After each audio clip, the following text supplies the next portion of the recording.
Assalamualaikum warahmatullahi wabarakatuh. Nama saya Jonathan Indra Pratama. Di sini saya akan menjelaskan tentang instrumen klinik tentang clinical chemical analyzer dan blood gas analyzer.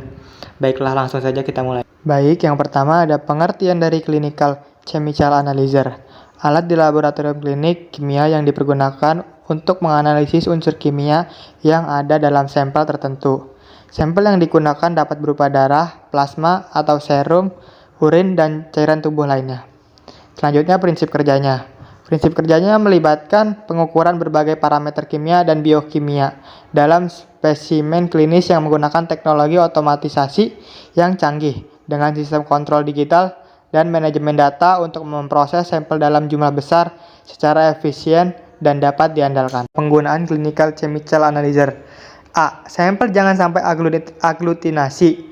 Gunakan sampel darah yang sudah ditambahkan dengan antikoagulen. B. Pastikan tidak ada darah yang menggumpal karena akan merusak hasil jika terisap. Selanjutnya, apa sih pemeriksaan yang dapat dilakukan? Yang pertama ada pemeriksaan fungsi hati, protein total, albumin, dan globulin. Yang ke B, pemeriksaan fungsi jantung, myoglobin, troponin, T, LDH. Selanjutnya ada pemeriksaan fungsi pankreas, amilase, lipase. Selanjutnya ada pemeriksaan lemak tetor, kolesterol, HPL, dan trigliserida. Selanjutnya ada pemeriksaan fungsi ginjal I, ureum, kreatin, asam urat, dan kaistanik. Selanjutnya ada pemeriksaan gula darah dan HbA1c. Selanjutnya bagian dan fungsi. Yang pertama ada sample introduction system. Fungsi utama dari bagian ini adalah memperkenalkan sampel ke dalam sistem chemistry analyzer, maksudnya seperti injection, direct sample, dan manual injection. Yang kedua ada mixing chamber. Bagian ini berfungsi untuk mencampurkan sampel dengan reagen dan membentuk suatu larutan homogen. Yang ketiga ada optical system, berfungsi untuk mengukur cahaya yang dipancarkan oleh larutan sampel dan reagen. Optical system ini terdiri dari beberapa komponen seperti lampu, monokromator, dan detektor. Yang keempat ada data processing system. Setelah data terkumpul, bagian ini bertugas untuk mengolah dan menganalisis data tersebut. Beberapa metode yang dapat digunakan dalam data processing system adalah spektroskopis, kromatografi, atau titrasi. Selanjutnya ada cara kalibrasi. Yang pertama, A. Yang melakukan kalibrasi ini adalah seorang teknisi laboran. Selanjutnya, pertama-tama kalibrasi dilakukan dengan menggunakan serum kontrol. Selanjutnya, serum ini harus terlebih dahulu diketahui komposisinya. Dan selanjutnya, cara mengetahui komposisinya dengan memasukkan kuvet dan memeriksanya pada alat chemistry analyzer. Lalu, jika sudah, hasil tersebut dilakukan perbandingan kadar dengan serum kontrol.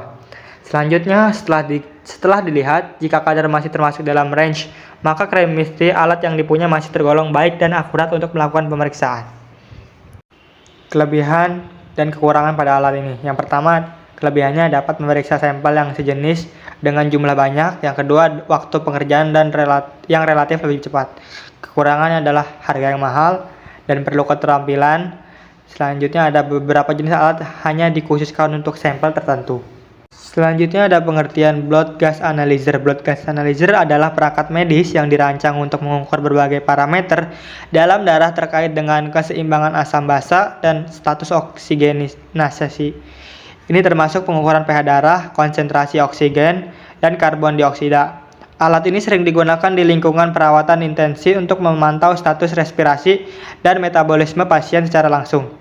Prinsip kerjanya, sampel gas yang diambil melalui probe akan mengalir ke setiap sampel secara bergantian. Gas sampel ini akan dibandingkan dengan gas standar menggunakan sistem pemancaran inframerah. Proses ini menghasilkan perbedaan panjang gelombang yang kemudian dikonversi oleh penerima menjadi signal analog. Bagian dan fungsi pada alat blood gas analyzer. Yang pertama ada ion selective electroda modulus sebagai sensor yang mendeteksi konsentrasi ion tertentu dalam suatu larutan. Yang kedua ada reagen chamber sebagai tempat untuk menyimpan reagen atau bahan kimia yang diperlukan secara proses analis. Selanjutnya ada humidifier wells untuk menjaga kelembapan dalam sistem analisis. Yang keempat adalah sample input port. Tempat ini di mana sampel yang akan dianalisis dimasukkan ke dalam sistem. Ini adalah titik awal bagi sampel untuk melakukan berbagai tahapan analisis. Yang kelima ada peristatic pump untuk menggerakkan cairan atau sampel melalui sistem analisis. Yang keenam ada wasted module sebagai tempat pembuangan limbah atau sisa sampel yang tidak dibutuhkan setelah proses analisis selesai. Kelebihan dan kekurangan. Yang pertama, kalibrasi secara otomatis setelah pemeriksaan sampel. Yang kedua, hasilnya cepat dan akurat. Yang ketiga, fleksibel karena wadah sampel bisa disesuaikan. Yang keempat, mencakup elektrolit, hemoklorid, dan gas darah. Yang kelima, hasil pemeriksaan telah diklasifikasikan dalam keadaan normal atau tidak sehingga memudahkan dalam penarikan kesimpulan. Kekurangannya yaitu mahal, penggunaannya harus terus-menerus, dan perawatan harus rutin dilakukan. Kalibrasi dan perawatan. Yang pertama ada tekan CAL1, yang kedua tekan CAL2, yang ketiga alat siap digunakan. Hisapkan protein removal pada alat seperti pada halnya memasukkan sampel dan lakukan berulang kali. Sekian penjelasan saya. Assalamualaikum warahmatullahi wabarakatuh.